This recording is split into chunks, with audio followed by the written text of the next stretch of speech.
te célèbre de tout mon cœur, je chante tes louanges. En la présence de Dieu, je me prosterne dans ton saint temple. Et je célèbre ton nom à cause de ta bonté et de ta fidélité, car ta renommée s'est accrue par l'accomplissement de tes promesses.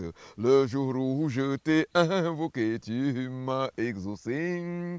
Tu m'as rassuré, tu as fortifié mon âme. Tous les rois de la terre te loueront, ô Éternel, en entendant les paroles de ta bouche.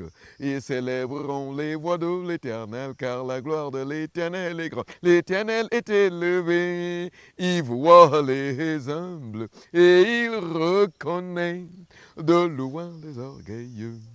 Quand je marche au milieu de la détresse. Mesdames et messieurs, bienvenue sur Miracle et Profil. Cette semaine, nous allons à la rencontre d'un homme exceptionnel qui a été enlevé dans la gloire au mois de décembre 2022.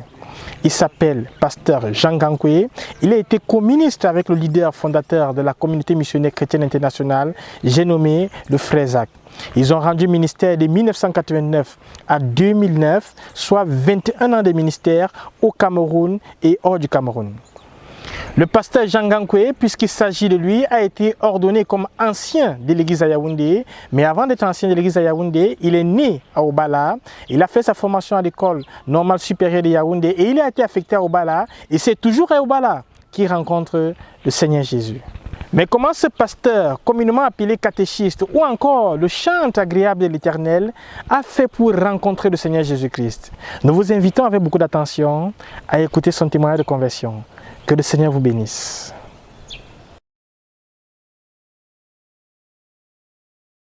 Ma première école de prière. Donc, quand la sœur Céline est allée lui dire que y a un jeune croyant là au Bala qui est très zélé, il aime le Seigneur, il t'aime aussi, il veut tout faire. Le frère Zach, il m'a pris par la main dès ce jour-là. Dès le premier mois où j'avais cru. Et il a posé 2 actes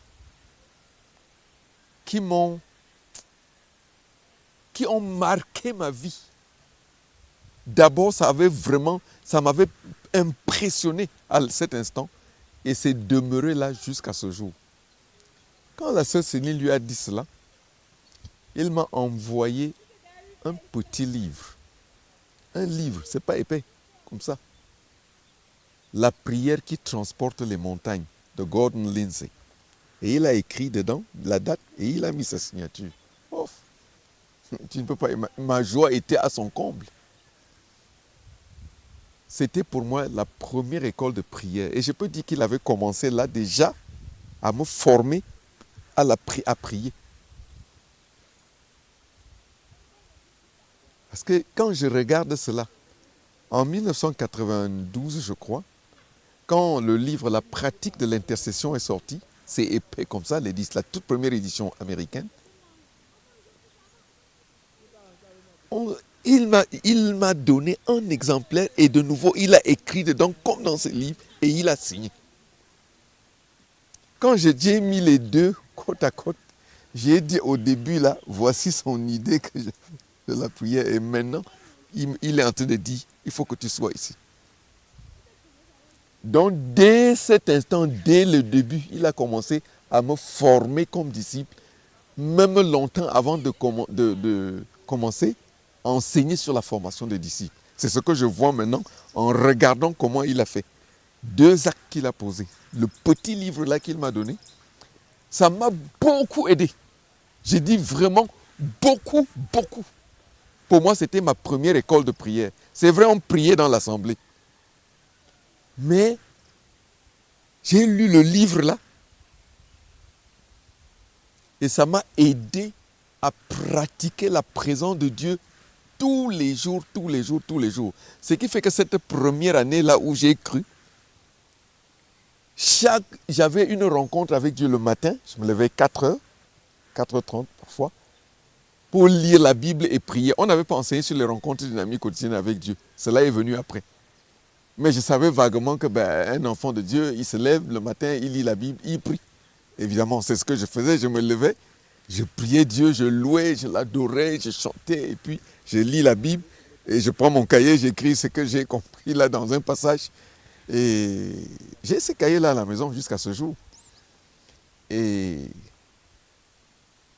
la deuxième chose, dont j'avais cette rencontre le matin, jusqu'à environ 6 heures, et à midi, comme on travaillait 2 fois dans la journée, on travaillait de 8h à 12h et de 14h30 à 17h30. Donc quand je rentrais, comme je n'étais pas loin du lycée, 12h30 à 13h30, j'avais en 1 heure de louange et d'action de grâce en lisant un psaume. C'est en ce temps-là que j'ai commencé à lire les psaumes jusqu'à ce que cela soit resté comme collé à moi. Donc c'est en fait une longue histoire de pratiquer les psaumes.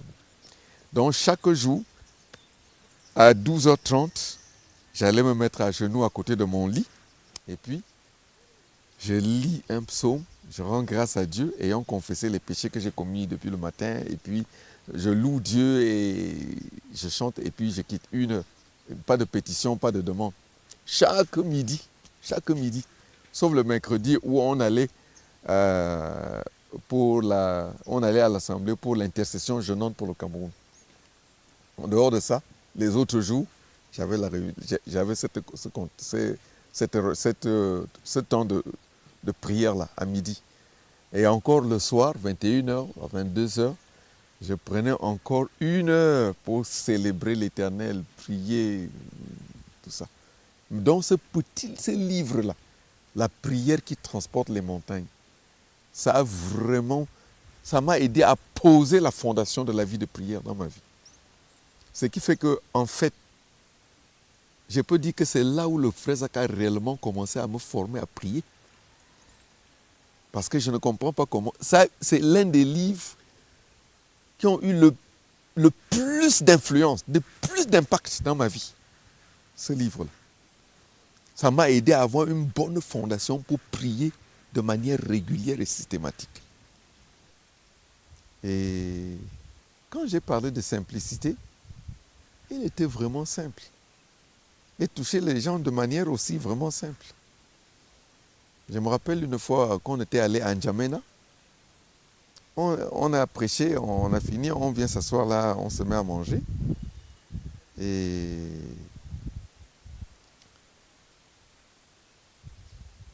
au cours du repas, il me demande, mais est-ce que quand tu n'avais pas cru, est-ce que tu priais avant de manger? Et je lui ai répondu tout naturellement, non, bien sûr. Il s'arrête de manger et il me regarde. Il dit quoi? Mais tu ne priais pas? J'ai dit non, je ne priais pas. Il dit, mais quand on mettait la nourriture, tu faisais comment? J'ai dit, mais quand on met la nourriture, je mange. Et il était tellement étonné. Il s'arrête, il mange. Après, il revient et il me demande encore, mais donc tu ne priais jamais avant de manger? Je lui dis non. C'est quand j'ai rencontré Christ que j'ai commencé à prier avant de manger. Mais aussi, il priait tellement. Une des toutes premières choses que j'ai touchées de lui après avoir cru, c'était la prière. Parce qu'elle habitait dans un quartier à Yaoundé qu'on appelle Anguissa. Et mon ami dont j'ai parlé au début, on est allé là-bas une fois. C'était juste un simple salon comme ça. Et on est allé pour le saluer, pour voir, il y avait une réunion de prière. Et il se retrouvait souvent là-bas pour prier. Première chose, la prière. C'est maintenant que je vois qu'en fait, c'est ce que j'ai d'abord touché. Et le livre dont j'ai parlé et qu'il m'a donné, c'était pour m'enseigner à prier. Et constamment, on était en train de prier. Constamment. Je ne peux pas parler des centaines et des milliers de nuits de prière que nous avons eues ensemble. C'est des nuits de prière et des nuits de prière et des nuits de prière et encore des nuits de prière, beaucoup de nuits de prière. Et même quand on voyageait comme ça, on arrive à l'aéroport, pendant qu'on est là, il fait les 100 pas, on prie. On prend la voiture, on quitte d'ici pour aller, on quitte de Yaoundé pour aller à Douala, on prie dans la voiture, on prie. Constamment, constamment, constamment. L'autre chose qui m'a beaucoup touché, j'ai parlé de simplicité, mais ça a beaucoup de ramifications. Il ne prenait pas les gens pour acquis. Jamais, jamais, jamais, jamais, jamais.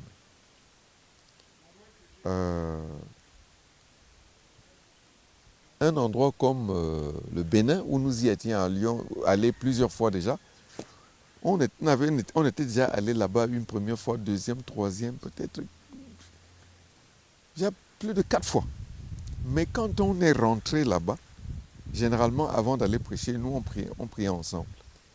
On va dans sa chambre, on se met à genoux, à côté du lit, on prie. Et ce qui me touchait beaucoup, il recommence à prier pour demander qu'il trouve faveur devant les frères et qu'il soit accepté. Et nous prions constamment comme ça. Oh Dieu, accorde-nous de trouver faveur devant les frères à qui tu nous as envoyés et qu'ils nous acceptent et acceptent le ministère que nous allons rendre. Je dois dire que c'est une chose qui m'a beaucoup marqué. Il ne prenait pas les gens pour acquis. Et j'ai appris, ce n'est pas parce que la dernière fois, les frères nous ont accueillis avec beaucoup de joie et beaucoup d'empressement, les bras ouverts. Et il n'y a aucune garantie que cette fois, ils vont toujours nous accueillir avec la même attitude. Ils peuvent avoir changé d'attitude entre-temps. Donc on ne prenait pas ça pour acquis. Or, le frère Zach était beaucoup aimé au Bénin. Beaucoup, beaucoup, beaucoup. Et le frère Bossoum le croyait, il le croit. Et c'est peut-être l'endroit où il a fait où le Seigneur a fait opérer là-bas. Parce que pour eux, lui, il dit seulement au frère, ah, tu es tel son nom, ne vous en faites pas. Dès que le frère Zach vient, il prie, vous serez guéri. Il dit, viens, oui. Ce qui fait que lui, il le croyait beaucoup et les frères aussi le croyaient beaucoup. Ce qui fait que les frères, quand les frères l'attendaient avec un cœur languissant, parce qu'on sait que comme s'il va venir là, voici ce qui va se passer. Ce qui fait qu'il y a des gens qui pouvaient partir, s'il y a la convention, plusieurs venaient à côté, si ça devait se tenir à Cotonou, parce que ça pouvait, parfois ça se tenait dans d'autres villes, si c'est à Cotonou, plusieurs frères vont venir de divers endroits du pays. Certains venaient 3 jours avant pour attendre la convention, pour être sûr qu'ils ne ratent pas. Certains venaient 4 jours avant pour être sûr qu'ils sont sur place. Évidemment, il y avait beaucoup de miracles, des choses vraiment étonnantes. Mais même avec une telle attitude, il arrive, première chose, oh Dieu, que les frères nous acceptent encore, que nous trouvions faveur et qu'ils nous acceptent et acceptent notre ministère. Ça m'avait beaucoup touché. Et quand j'ai parlé de simplicité, on arrive à Lomé. Le missionnaire qui est là, à la fin, il dit que ça, c'est le chef de tel village. Il est venu avec tous ceux-ci. Et ça, ce sont ces gens. Il faut le saluer. Et il dit, et comme il parle dans une langue que nous ne comprenions pas. Il dit que non, ils veulent faire une photo avec toi. Il s'en va se tenir. On dit, tiens-toi ici.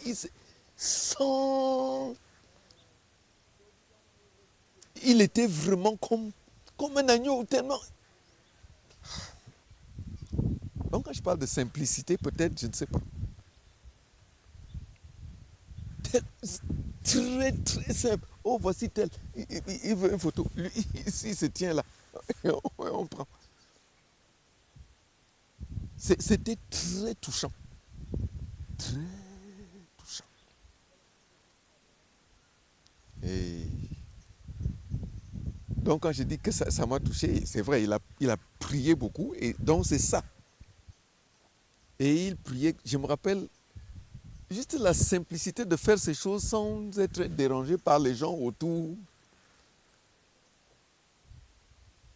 Quand on revenait quand on revenait l'autre fois, l'une des toutes premières fois où on est allé en France, on avait été invité par un pasteur au nord-est de la France, dans une ville appelée Mulhouse. Et une bourgade à côté s'appelle Rixheim. Rixheim, c'est une banlieue de la ville de Mulhouse. On est allé prêcher là-bas. En rentrant, on s'est arrêté à Paris. Et évidemment, en ce temps-là, nous n'avions pas de ministère en France, nous n'avions rien du tout. Ce pasteur avait lu un de nos livres et il était tellement touché, il a dit non, il faut que j'invite cet auteur-ci pour qu'il vienne enseigner dans notre église. C'est comme ça que nous sommes allés là-bas, en 1989. Et puis, ils nous ont encore invités en 1991. Quand on rentrait là, on s'est mis à genoux à l'aéroport Charles de Gaulle, à Paris. Et prier. Là, dans le hall de l'aéroport, on s'est mis à genoux là, on a levé les mains et il a prié pour amener à l'existence notre ministère en Europe, en France, en Grande-Bretagne, en Belgique, en Allemagne, en Italie, en Espagne, en Suède, Norvège. C'était en ce temps-là. Et tu vois, ils ne se mettaient pas en peine qu'à mais qu'est-ce qu'on va dire? Là, évidemment, les gens passaient et regardaient, ça ne nous dérangeait même pas un peu. Mais aujourd'hui, notre ministère est implanté en France, il est implanté en Allemagne, en Grande-Bretagne, en Espagne, en Belgique. Donc, très simple. Et ensuite, vous êtes devenu directeur des programmes de la radio Voix de la Foi. Oui. En fait, en 2000, lors d'un des voyages, ça devait être 2000, 2003, le Seigneur lui dit qu'il faut ouvrir une radio pour prêcher l'évangile, parce qu'il disait tout est, de manière générale, comme disait un missionnaire américain, que tout est sous standard, les chants, la prédication. C'est que la plupart, généralement, ce que beaucoup de prédicateurs prêchent, c'est la prospérité et des choses. Et le Seigneur lui a dit de commencer une radio pour prêcher le message pur de l'évangile, la croix. En fait, c'est même pour ça que le nom de la radio, c'est Radio Voice of the Cross. Radio, voix de la croix. C'est le message de la croix qui doit être prêché, pas autre chose. Il n'y a pas de légèreté ni de divertissement dedans. Du tout, du tout, du tout. Et quand on a commencé, l'Éternel avait d'abord donné le directeur de la radio, le frère Joe Besson, que tu connais. Et on priait pour un directeur de programme. Et il y avait un certain nombre de critères qu'on regardait.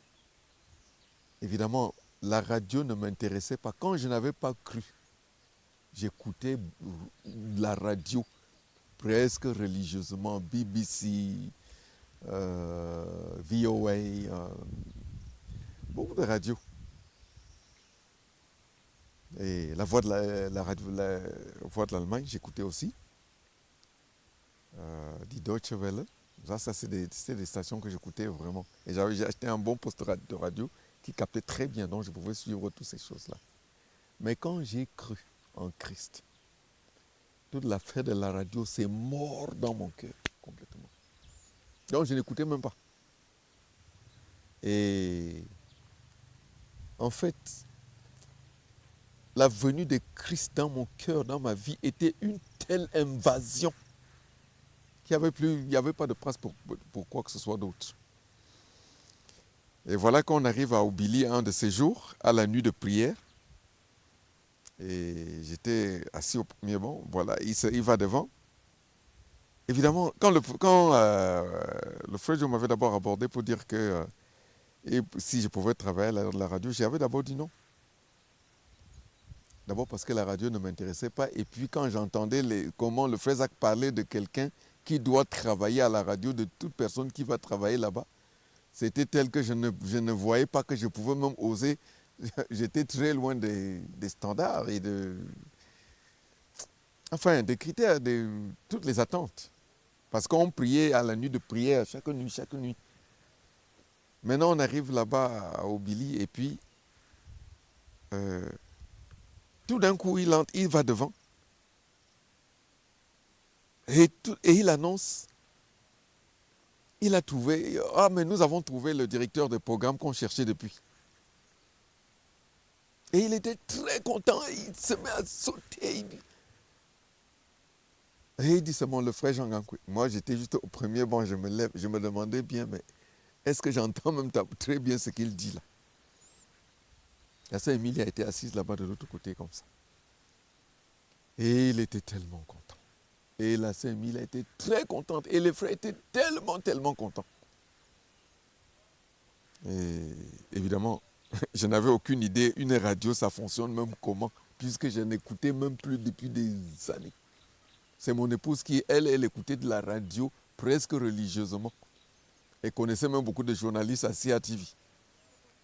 En fait, si on devait penser, réfléchir comme un homme, je me serais dit, mais si c'est quelqu'un comme ça que Dieu a appelé là-bas, mais il est allé prendre quelqu'un qui ne s'intéresse même pas un peu à la radio. C'est quand il m'a appelé là, quand il a dit que bon, maintenant, je suis allé chercher un tout petit poste de radio pour commencer à écouter aussi un peu des stations radio parce que je voulais pouvoir parler correctement à la radio. Donc j'ai commencé à écouter RFI, qui est Radio France Internationale, parce que je voulais surtout connaître comment est-ce qu'on s'exprime sur les antennes, comment on commence, comment on finit, et puis. Donc j'ai commencé à écouter. Et puis bon, je notais un peu, voici, il dit comme ça, il fait comme ça. Puis nous avons eu une formation sommaire avec une institution là, et une formation de peut-être 4-5 jours. Et puis on a commencé notre radio. Et bon, évidemment, je suis allé pour faire la grille des programmes, une première grille, et je l'ai présentée au conseil qui était constitué pour qu'on juge. Les frères ont trouvé ça bien, on a démarré. La première grille des programmes constituait exactement de quoi? C'était essentiellement la prédication de l'évangile, hein? Les messages de l'évangile qui avaient été prêchés, que le frère Zach avait prêché à diverses occasions, on prenait et puis on éditait, et puis on diffusait. Et puis il y avait nos livres, les livres qu'on étudiait dans une émission qu'on appelait Lu pour vous, et qui continue d'ailleurs maintenant. Par exemple, on prend le chemin de la vie, on l'étudie systématiquement, puis on prend le chemin de l'obéissance, on l'étudie systématiquement, et ainsi de suite. Plusieurs livres, on fait comme ça. Et la radio est maintenant à quel étape de son évolution? Ça, nous avons besoin de connaître une véritable expansion et une refonte totale. Parce que les choses telles qu'elles étaient présentées avant ne sont plus très très adaptées pour cette époque et pour cette, comment dirais-je, pour le public, dans la configuration des choses aujourd'hui. Ce qui fait que nous sommes en train de reprendre tous les messages que nous avons déjà faits, puisqu'ils étaient généralement bilingues. Tu vois? Donc, Lu pour vous, je le présentais, j'ai présenté le livre en français, par exemple Le chemin de la vie, Et le Frejo, il le présentait en anglais dans From Our Library. C'est la même chose. Ta fidélité, car ta renommée s'est accrue par l'accomplissement de tes promesses. Le jour où je t'ai invoqué, tu m'as exaucé, tu m'as rassuré, tu as fortifié mon âme. Tous les rois de la terre te loueront, ô Éternel, en entendant les paroles de ta bouche. Ils célébreront les voies de l'Éternel, car la gloire de l'Éternel est grande. L'Éternel est élevé, il voit les humbles, et il reconnaît de loin les orgueilleux. Quand je marche au milieu de la détresse, tu me rends la vie. Tu étends ta main sur la colère de mes ennemis, et ta droite me sauve. L'Éternel agira en ma faveur. Éternel, ta bonté dure toujours. Éternel, ta bonté dure toujours. Éternel, ta bonté dure toujours. N'abandonne pas les œuvres de tes mains.